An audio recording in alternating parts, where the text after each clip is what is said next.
ఏపీలో తెలుగుదేశం బీజేపీ జనసేన కూటమిలో సీట్ల చిచ్చు తీవ్ర స్థాయికి చేరుతోంది. మెజారిటీ నియోజకవర్గాల్లో సీట్లు రాని వారు రోడ్లెక్కుతున్నారు. సీట్లు పొందిన వారికి సహకరించేది లేదని తెగేసి చెప్తున్నారు. టీడీపీ జనసేన జెండాలు దగ్ధం చేస్తున్నారు. పలు నియోజకవర్గాల్లో అసంతృప్త నేతలు రెబల్స్గా పోటీ చేయడానికి రెడీ అవుతున్నారు.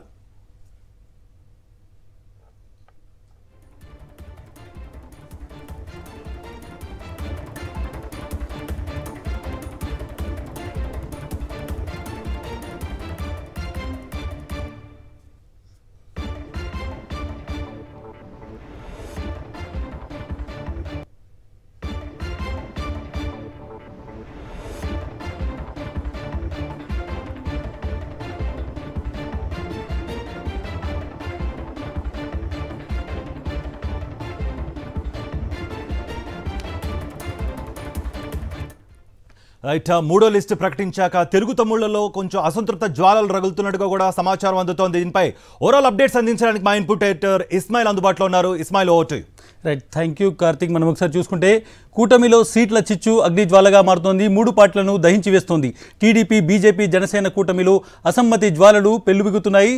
సీనియర్లకు హ్యాండ్ ఇస్తూ తమ వారికే సీట్లు పంచుకుంటున్న తీరుతో అంతా రగిలిపోతున్నారు. టికెట్లు ప్రకటించడంతో మొదలైన అసంతృప్తి జ్వాలలు ఇప్పుడు దావానంలా మారాయి.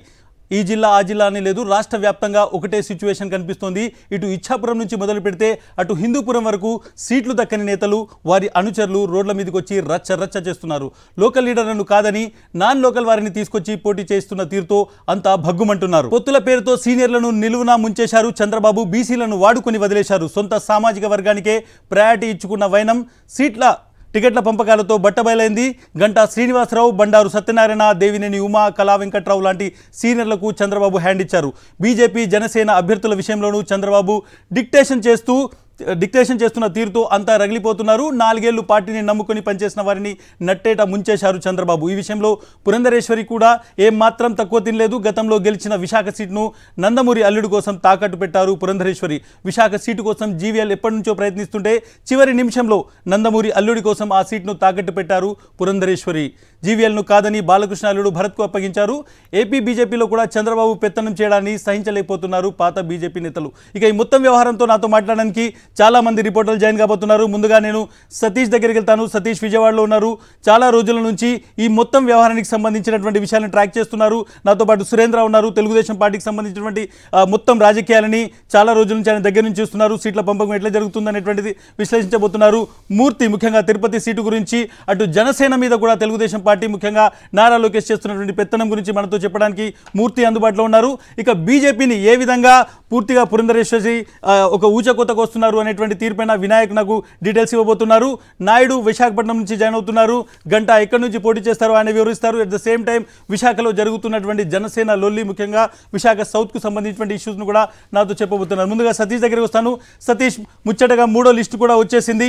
ఇక బీసీలకు సీట్లు లేవు, కేవలం ఓట్ల కోసమే వాడుకుంటారని డైరెక్ట్గా చంద్రబాబు ఒక మెసేజ్ ఇచ్చేశారు. ఈ లిస్టు ద్వారా తన సొంత సామాజిక వర్గానికి ఇచ్చినటువంటి సీట్లు కూడా బీసీలకు ఇవ్వలేదు అంటే 3% ఉన్నటువంటి ఒక సామాజిక వర్గానికి, 3% కంటే తక్కువ ఉన్నటువంటి ఒక సామాజిక వర్గానికి 50% ఉన్నటువంటి బీసీల కంటే ఎక్కువ సీట్లు ఇవ్వడం అనేటువంటిది ఎటువంటి మెసేజ్గా చూడాలి?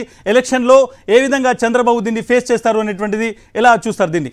ఖచ్చితంగా 3వ జాబితా వచ్చిన తర్వాత ఒక్కసారిగా చంద్రబాబు విశ్వరూపం ఏంటనేది తెలుగుదేశం పార్టీలో ఉన్నటువంటి బీసీ నేతలకు కూడా తెలిసి వచ్చినటువంటి పరిస్థితిగా మారింది. ఈరోజు 3వ జాబితా వచ్చిన తర్వాత అందుకే తీవ్ర స్థాయిలో బీసీలు ఉన్నటువంటి చోట రచ్చరచ్చగా మారింది. తెలుగు తమ్ముళ్ళు తన్నుకుంటున్నటువంటి పరిస్థితి ఏర్పడింది.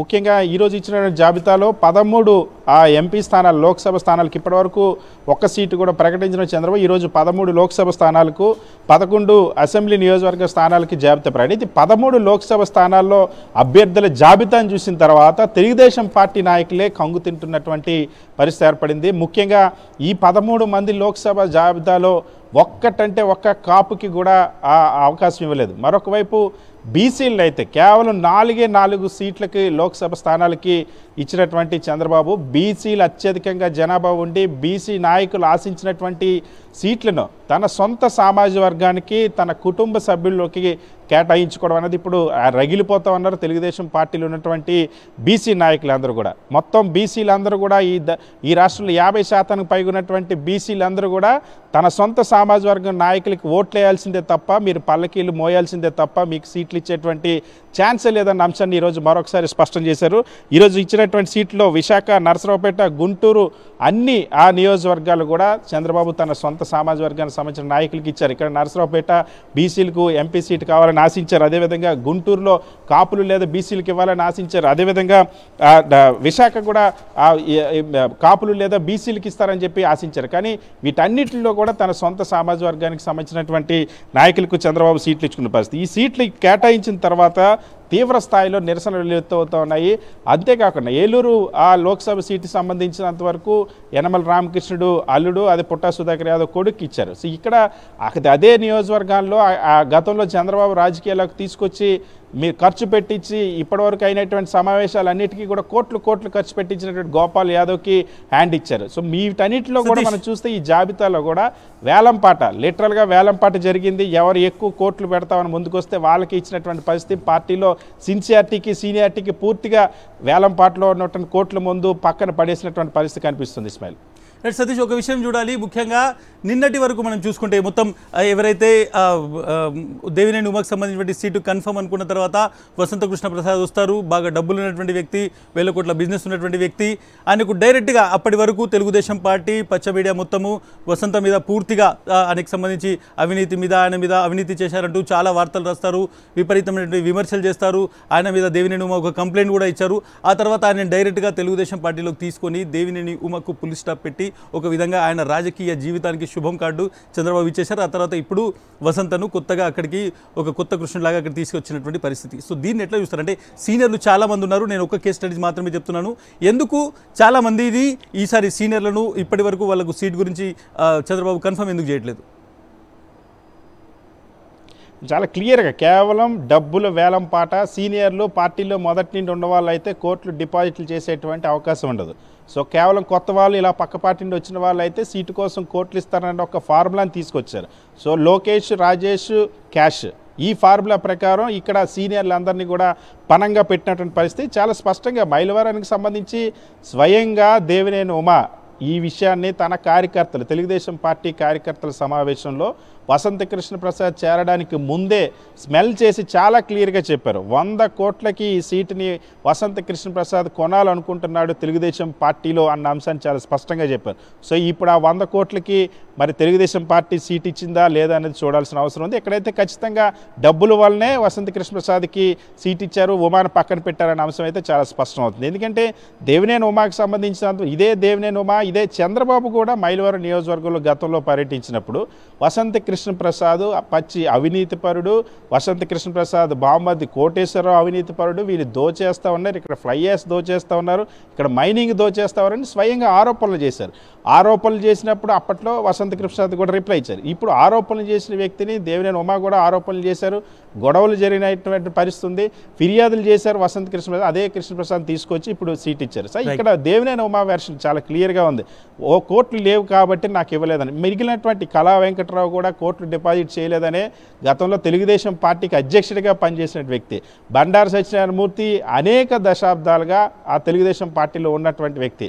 గుండప్పల సూర్యనారాయణ, ఈరోజు శ్రీకాకుళం సీట్ ఆశించిన గుండప్పల సూర్యనారాయణ కుటుంబం, కరుడుగట్టినటువంటి తెలుగుదేశం పార్టీ కుటుంబం అనేక దశాబ్దాలుగా తెలుగుదేశం పార్టీ, వీళ్ళందరూ కూడా డబ్బుల దగ్గర ఓడిపోయినటువంటి పరిస్థితి. చంద్రబాబు పెట్టిన వేలంపాట్లో ఆ సీట్లు వేలంపాట్లు దక్కించుకోలేనటువంటి పరిస్థితి ఏర్పడింది. అందుకనే సీనియర్లందరినీ, సిన్సియారిటీ అయినా సీనియర్లు అందరినీ కూడా కోట్ల ముందు చిత్తైపోయినటువంటి పరిస్థితి ఉంది. రైట్ సతీష్, మీరు వెయిట్ చేయండి, చాలాసేపు మనం మాట్లాడదాము. ముఖ్యంగా ప్రతి డిస్టిక్కి సంబంధించి, ప్రతి నియోజకవర్గానికి సంబంధించి చర్చిద్దాము. కేవలం తెలుగుదేశం పార్టీలోనే కాదు, అసలు కూటమిలోనూ ఏది కరెక్టే లేదు. ఇది పొత్తుల పేరుతో కత్తులు తీసుకునే సాగుతున్నటువంటి ఒక పోరాటంలా కనిపిస్తుంది. ఇక జనసేనలోనూ అభ్యర్థుల ప్రకటన మంటలు రేపుతోంది. బెజవాడ వెస్ట్లో పోటీ చేస్తానని పవన్ కళ్యాణ్ ముఖం మీదే చెప్పేశారు పోతిన మహేష్. అటు తిరుపతిలో టీడీపీ అభ్యర్థిని ఒప్పుకునే ప్రసక్తే లేదని కిరణ్ రాయల్ కూడా కుండబద్దలు కొట్టారు. ఇటు చూస్తే రామచంద్రాపురంలో టికెట్ల పంచాయతీ తారాస్థాయికి చేరింది. టీడీపీ అభ్యర్థికి సీటు ఇవ్వడంపై జనసేన శ్రేణులు రగిలిపోతున్నాయి. విశాఖలో వంశీకృష్ణ యాదవ్కు సీటు ఇవ్వడంపై భగ్గుబంటున్నారు జనసేన నేతలు, కార్యకర్తలు. ఇక ఏపీలో తెలుగుదేశం తమ్ముల సీట్ల కోసం తన్నుకుంటున్నారు. దీని గురించి నాతో మాట్లాడడానికి నాయుడు జాయిన్ అవుతున్నారు. టీడీపీలో సీట్ల ప్రకటనతో రచ్చరచ్చ అవుతోంది. బీసీలకు, కాపులకు చంద్రబాబు దారుణంగా వెన్నుపోటు పొడిచారు. 13 స్థానాల్లో కేవలం 4 స్థానాలే బీసీలకు ఇచ్చారు చంద్రబాబు.